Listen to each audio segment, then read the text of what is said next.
Bismillahirrahmanirrahim. Assalamu alaikum. This is my channel Learn with Ideas. Now we are discussing advanced English या formal English.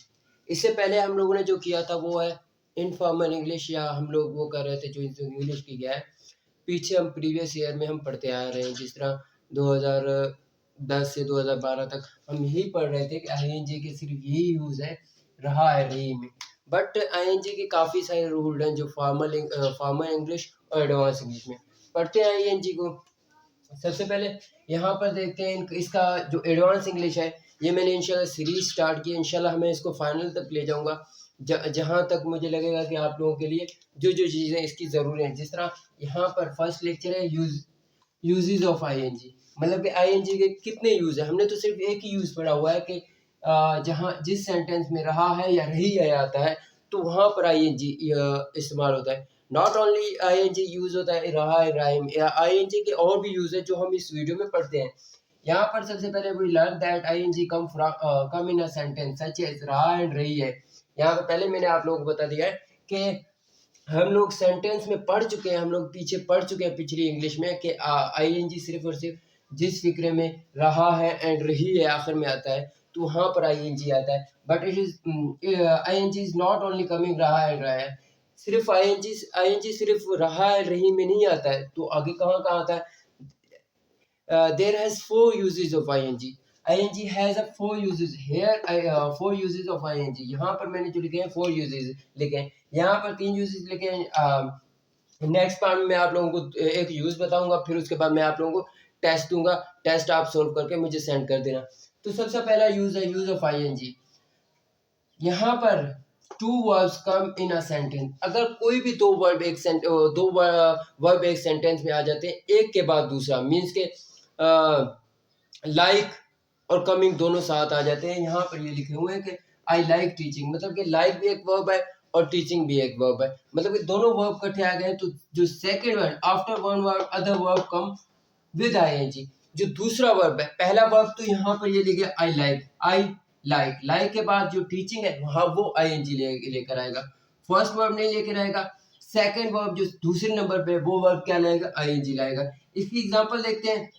यहाँ पर example I like teaching, मैं teaching पसंद करूँ। यहाँ पर लाइक है और उसके बाद है टीच को हमने टीचिंग कर दिया। स्टॉप स्मोकिंग, स्टॉप यहाँ पर ये वर्ब है और स्मोकिंग भी वर्ब है, इसीलिए स्मोक भी वर्ब है, इसीलिए स्मोक के साथ आईएनजी लगाया, स्मोकिंग हो गया। स्टार्ट शेयरिंग दिस वीडियो, अब स्टार्ट भी एक वर्ब है और शेयर भी एक वर्ब है, तो इसलिए इसके साथ आईएनजी आया।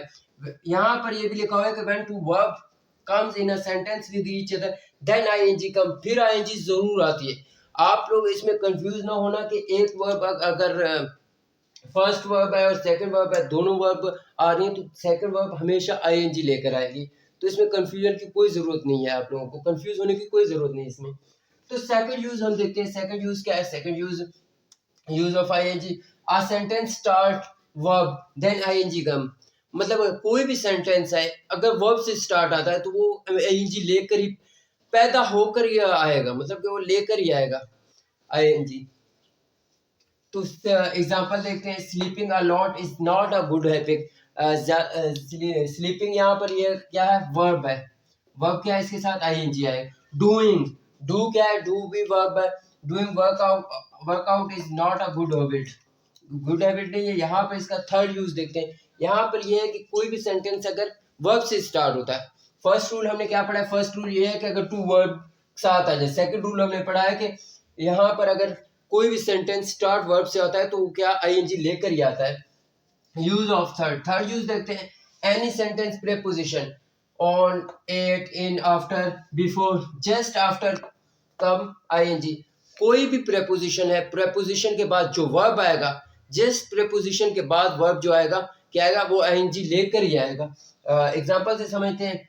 I am found of teaching, before coming lock the door, after watching this video share it. यहाँ पर ये देखो, बिफोर कमिंग ये भी प्रेपोजिशन है, फाउंड ऑफ भी प्रेपोजिशन है, आफ्टर भी प्रेपोजिशन है। ये सारे क्या लेकर आ रहे हैं, आईएनजी लेकर आ रहे हैं। सबसे पहले जो यूज आ गया है वो है आईएनजी। कहाँ पर, जब टू वर्ब एक साथ आते हैं। दूसरे नंबर पे यूज क्या है, जहाँ पर सेंटेंस स्टार्ट कहाँ से होता है, वर्ब से होता है। थर्ड नंबर पे हम लोगों ने क्या पढ़ा, जब प्रेपोजिशन आता है तो उसके जस्ट बाद क्या आता है, आईएनजी, वर्ब आईएनजी लेकर आता है। तो फोर्थ यूज हम देखते हैं और उसके बाद कुछ फिक्रे मैं आपको देता हूँ।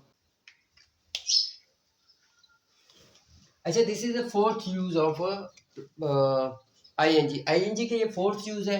Many words come ING. बहुत सारे जो वर्ड है वो पैदा ही आईएनजी लेकर होते हैं। फॉर एग्जांपल, मिसाल के तौर पर boring, irritating, shopping and meeting. हमने यहाँ पर आईएनजी के 4 यूज पढ़े।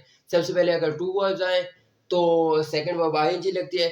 उसके बाद अगर स्टार्ट फिक्रा स्टार्ट वर्ब से आता है तो आईएनजी लेकर आएगा। अगर प्रेपोजिशन हो किसी वर्ब में तो उसके बाद जो वर्ब आता है वो भी आईएनजी लेकर आ जाएगा। 4 यहाँ पर ये है कि मैनी वर्ड्स कम आईएनजी। बहुत सारे वर्ब किससे आते हैं, आईएनजी लेकर ही पैदा होते हैं। एग्जांपल मैंने बता दी, boring, irritating, shopping and meeting. यहाँ पर कुछ सेंटेंस मैंने राइट किए हैं, लिखे हुए हैं, तो आप इनको करेक्ट करके मुझे सेंड करना। She likes talk to me, they are tired of speaking English, learn English can help get a job, this rule is very confuse. तो ये जो 4 फिक्रे ये आप लोगों ने मुझे करेक्ट करके सेंड करने हैं। तो कैसा लगा ये मेरा एडवांस लेक्चर का, एडवांस इंग्लिश का फर्स्ट लेक्चर। अगर मेरा ये लेक्चर अच्छा लगा तो मेरे चैनल को लाइक, सब्सक्राइब और शेयर कर देना, ताकि ये जो 4 रूल्स है किसी और को भी पता चले। आपके शेयर से ये है कि किसी और को भी पता चल जाएगा। जिस तरह यहाँ पर नॉलेज की कमी होने की वजह से हम सिर्फ और सिर्फ यहाँ पर इसका एक यूज़ पढ़ते हैं, ओनली वन यूज़ है आईएनजी का। तो मैं ये समझता हूँ कि ये सब तक पहुँचना चाहिए और सब इससे फ़ायदा उठाएं। मिलते हैं नेक्स्ट वीडियो में। अल्लाह हाफिज़।